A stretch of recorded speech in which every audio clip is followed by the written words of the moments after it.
নমস্কার। গল্পের ঝুলিতে সকল শ্রোতা বন্ধুদের স্বাগত জানাই।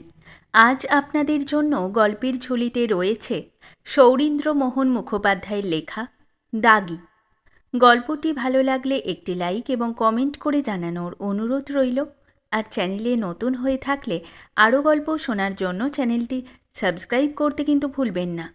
তাহলে চলুন শুনে নেওয়া যাক আজকের গল্প।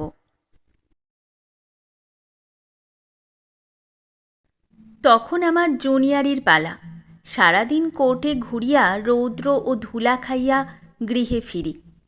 প্রাণে বৈরাগ্যের বাসনাও দেখা দিয়াছে। বেশ মনে পড়ে সেদিন সকাল হইতে বাদলা শুরু হইয়াছে। পথে কাদা, আকাশে মেঘ, চারিদিকে বিষম নিরানন্দ ভাব। হাতে কোনো কাজ ছিল না। হাকিম সদানন্দ সেন একটা ১১০ ধারার মামলা করিতেছিলেন। একটু রস পাইবার আশায় তার এজলাসে আসিয়া বসিলাম।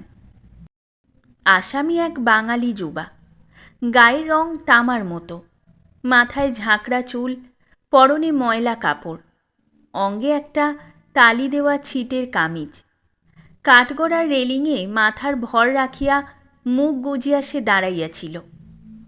পুলিশ হইতে প্রায় ৩০ জন সাক্ষীর জবানবন্দি লওয়া হইতেছিল। কয়েকজন দোকানদার, কয়টা পতিতা নারী, ২-৪ জন পানওয়ালা, সকলেই হলফ লইয়া সাক্ষ্য দিতেছিল। আসামি এক ভীষণ গুন্ডা, কোনো কাজকর্ম করে না। যখন তখন তাদের কাছে আসিয়া জুলুম করিয়া, ভয় দেখাইয়া নেশা ভাঙ করিবার পয়সা আদায় করে। বেগোচ দেখিলে নাকি ছুরিও উচাইতে ছাড়ে না। প্রাণীর ভয়ে সাক্ষীর দল কেহ ৪ আনা, কেহ ৭ পয়সা, কেহ বা ৫ শিকাও কখনো কখনো তাহাকে দিয়া ফেলিয়া প্রাণে প্রাণে খুব রক্ষা পাইয়া গিয়াছে। এই পয়সা কেহ দিয়াছে ১ মাস পূর্বে, কেহ বছরখানেক, কেহ বা আবার ১.৫ বছর পূর্বে। ইহার বিরুদ্ধে কোনোদিন কেহ আদালতে নালিশ করে নাই বা পুলিশেও কোনো ডায়েরি লেখায় নাই। লোকটার চেহারা দেখিলে মনে হয় সে চিররুগ্ন, অত্যন্ত কৃশ দেহ, পেশিগুলা নিতান্তই ক্ষীণ দুর্বল।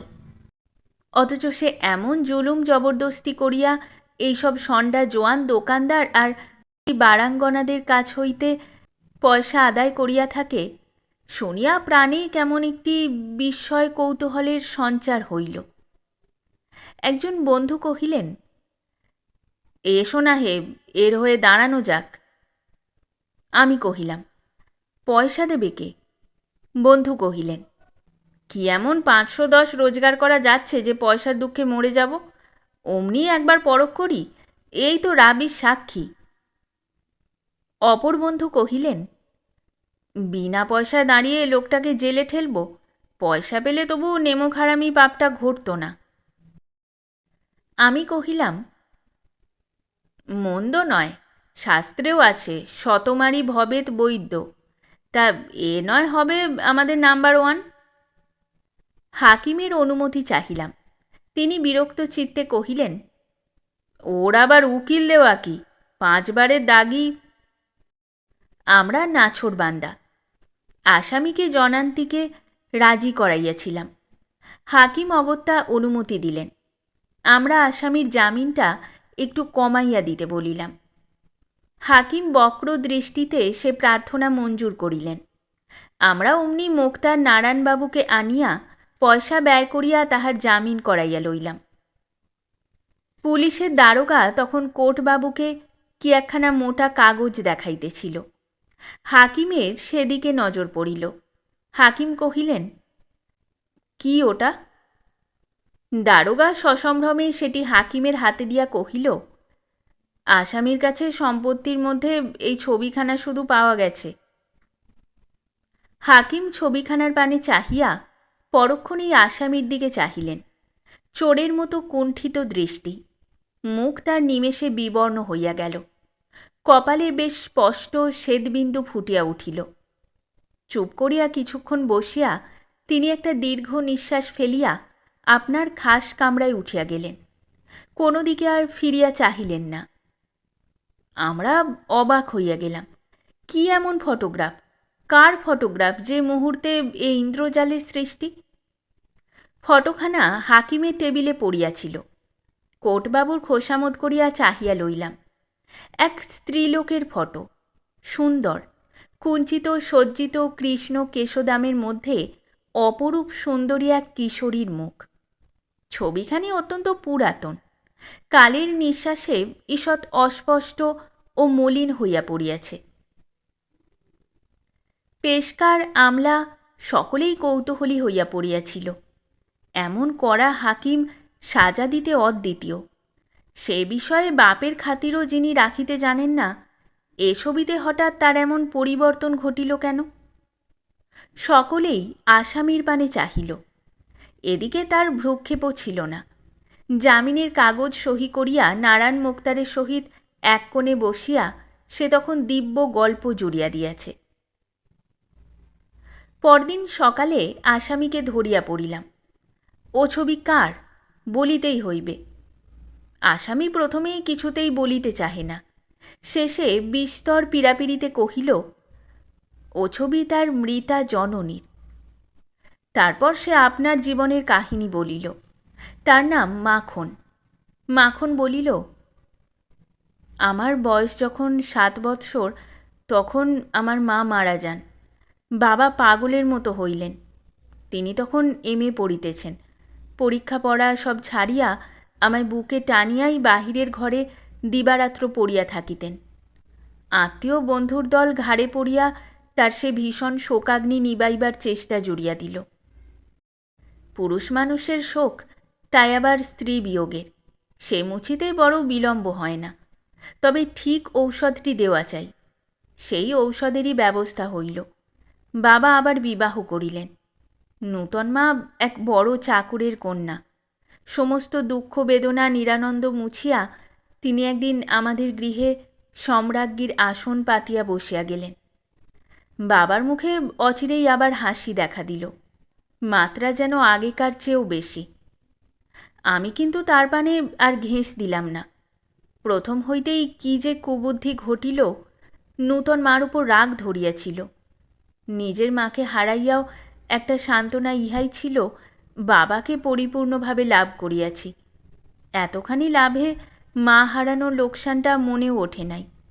কিন্তু নূতন মা বাবাকে আমার কাছ হইতে একেবারে গ্রাস করিয়া ফেলিলেন।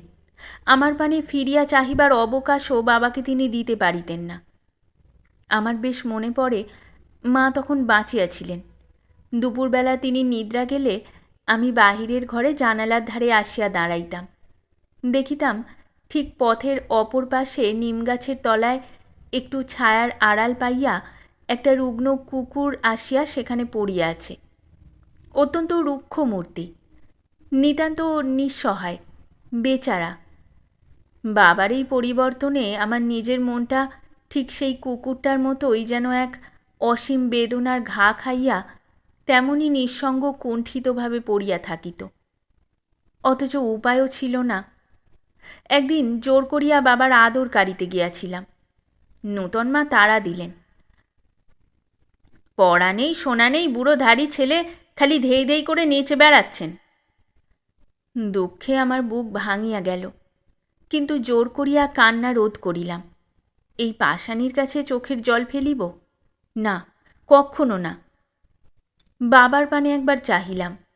বাবার মুখ নিরুপায় কুণ্ঠায় একেবারে যেন সাদা হইয়া গিয়াছে। গতিক বুঝিয়া আমি সে ঘর ত্যাগ করিলাম।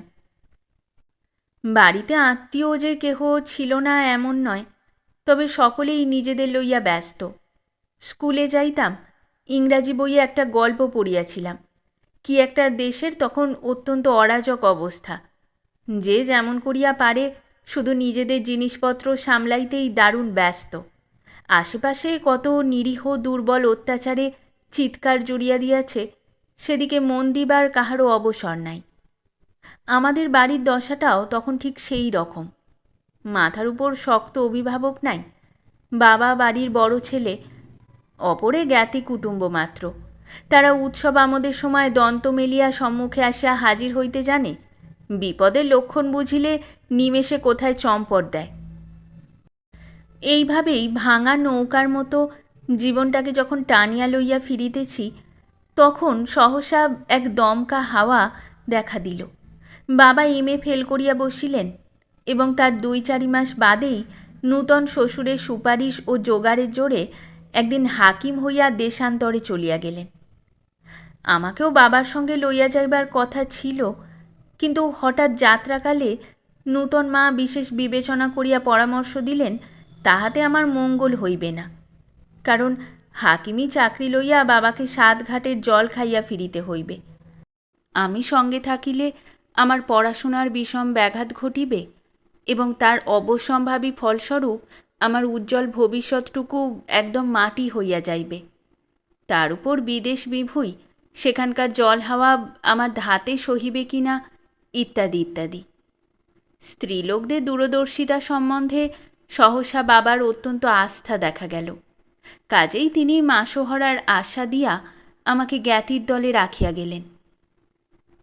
আমি কোনো কথা কহিলাম না। আমার কেমন তাক লাগিয়া গিয়াছিল। মনে হইতেছিল এ বিশ্ব রঙ্গভূমে কোথায় কি অভিনয় চলিতেছে, আমার যেন শুধু তা দেখিবারই পালা। এ অভিনয়ে আমার নামিতে হইবে না। আমার জন্য এখানে কোনো ভূমিকাই যেন নির্দিষ্ট নাই। স্থাণুর মতো অচপল চিত্তে আমি বাড়িতে পড়িয়া রহিলাম। মাখন বলিতে লাগিল। 2-3 বছর একরকমে কাটিয়া গেল। তারপর একদিন বড় কাকা বলিলেন, বাড়ি বিক্রি হয়ে গেছে।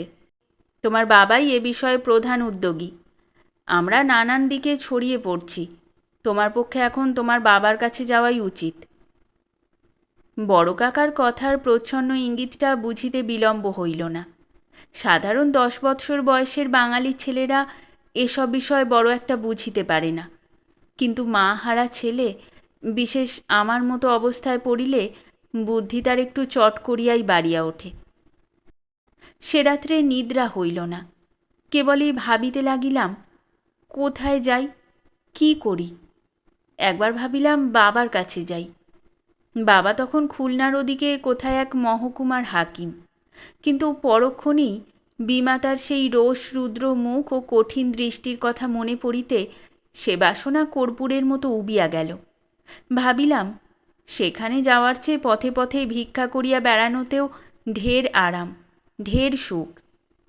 ঘরের দেওয়ালে মার একখানি ফ্রেমে আঁটা ছবি টাঙানো ছিল। সারা রাত্রি প্রদীপের অনুজ্জ্বল আলোয় সেখানার পানে চাহিয়াই চোখের জল ফেলিলাম। মার শোক সে রাত্রি নূতন করিয়া বুকে বাজিল। শেষে সেই ছবিখানাকে মাত্র সম্বল করিয়া পরনে 2-4খানা কাপড় লইয়া ভোরের দিকে বাড়ি ছাড়িলাম। সম্মুখে দীর্ঘ পথ পড়িয়াছে। দম দেওয়া কলের পুতুলের মতো সেই দিকে চলিতে শুরু করিলাম। মাথার উপর তরুণ স্নিগ্ধ সূর্য ক্রমে রুদ্র মূর্তিতে রক্ত আঁখি মেলিয়া দেখা দিল। সেদিকে দৃকপাত মাত্র না করিয়া চলিতে লাগিলাম। সূর্য হার মানিয়া শেষে আবার শান্ত শীতল মূর্তি ধরিয়া মৃদু হাসিয়া দিগন্তের কোলে সরিয়া পড়িল। তবু আমি চলিয়াছি। হাঁটু পর্যন্ত ধুলায় ভরিয়া গিয়াছে। দারুণ পিপাসায় গলার মধ্যে যেন ছুঁচ ফুটিতেছে, তেমনই বেদনা বোধ হইতেছিল। কোথায় যাইব? আমার যে বিশ্ব ব্রহ্মাণ্ডে তিলার্ধ স্থান নাই। যাক, সে পথের কষ্ট আর খুলিয়া বলিয়া কাজ নাই। শেষে আশ্রয় মিলিল। এক গৃহস্থের বাড়ি বাসন মাজার কাজে লাগিয়া গেলাম। 4 বৎসর কাজ করিলাম। মন্দ লাগিত না, আরামও পাইতাম। একবার মনে হইত আমার বাপ হাকিম আর আমি। তখনই হাসি আসিত, কিন্তু একদিনের জন্য ক্ষোভ জাগে নাই। আমার নিঃশ্বাসে বুঝি কি বিষ ছিল, নহিলে বাড়ির কর্তা একদিন গ্রামান্তর হইতে জ্বর গায়ে বাড়ি ফিরিয়া যে বিছানা লইলেন, সে বিছানা আর তাহাকে ত্যাগ করিতে হয় না কেন? মৃত্যু তাকে আপনার কোলে টানিয়া লইল। পাখির বাসায় ঢিল ছুড়িলে মুহূর্তে যেমন তা ছিন্ন ভিন্ন হইয়া যায়, মনিবের গৃহের দশা ঠিক তেমনই ঘটিল। আমি আবার পথে বাহির হইলাম। বাবা তখন কটকে।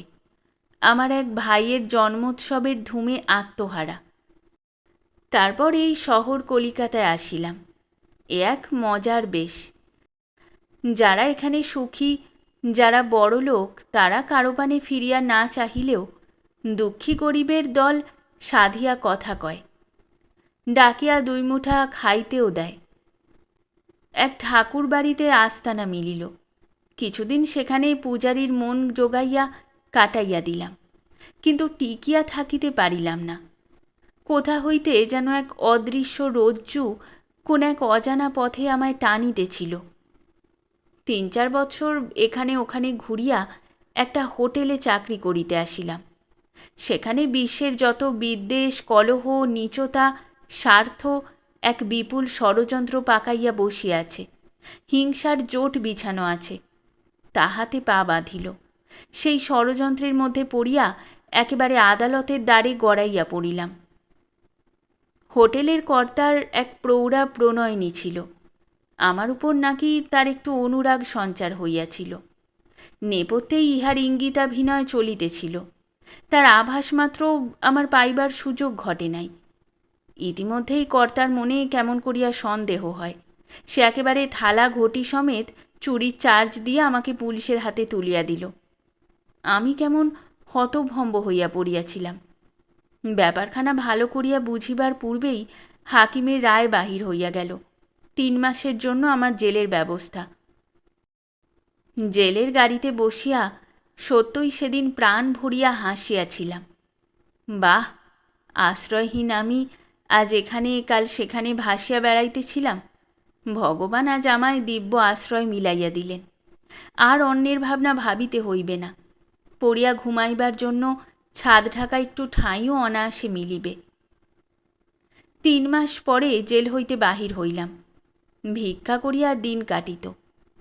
একদিন রাত্রে বাজারে যাত্রা হইতেছে শুনিয়া সেই দিকে চলিলাম।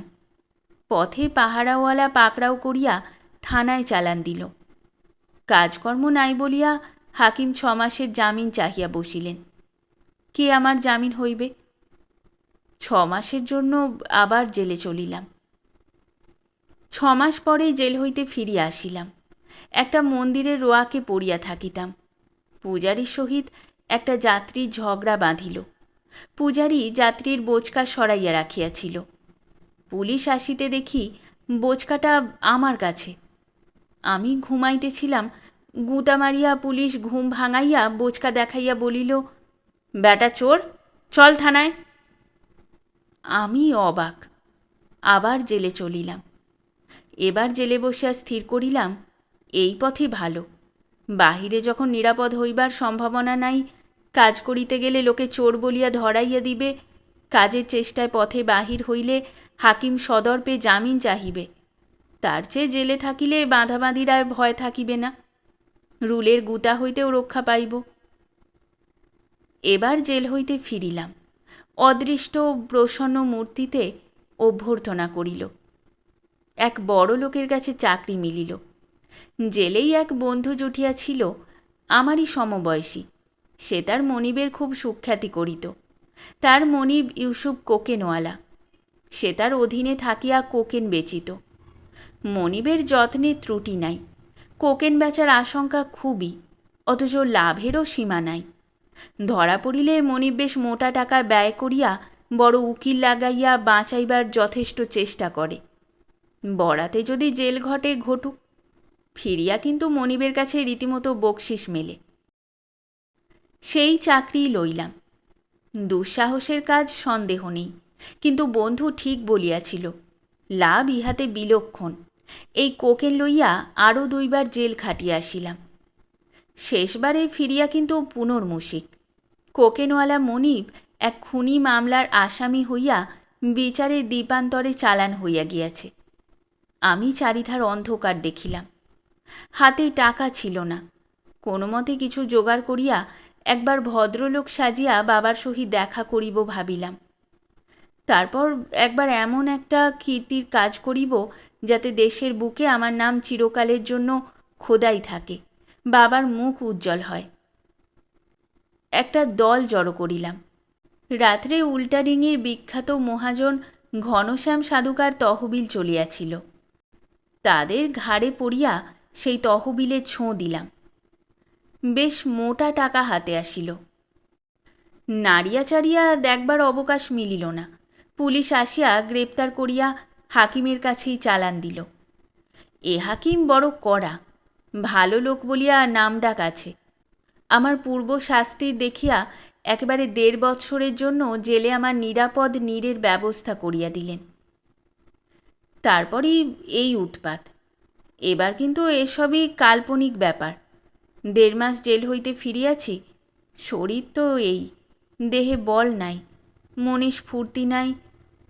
একেবারে দেশে গিয়া সেই শ্মশানে পড়িয়া সব শেষ করিব ভাবিয়া পথে বাহির হইয়াছিলাম, কিন্তু গোলযোগ ঘটিল। রাস্তার মোড়ে এক 3rd ক্লাস গাড়ি দাঁড়াইয়াছিল। এক জমাদার আসিয়া গাড়োয়ানের ওপর তম্বি করে। গাড়োয়ান বেচারা সন্ত্রস্ত, আমি গায়ে পড়িয়া তার পক্ষ লইলাম। জমাদারের কোপ পড়িল আমার উপর। তার এক জুড়িদার নিমেষে কোথা হইতে আসিয়া আমায় শনাক্ত করিল। এ বেটা পুরানো দাগি। জমাদার আমায় ধরিয়া থানায় আনিল।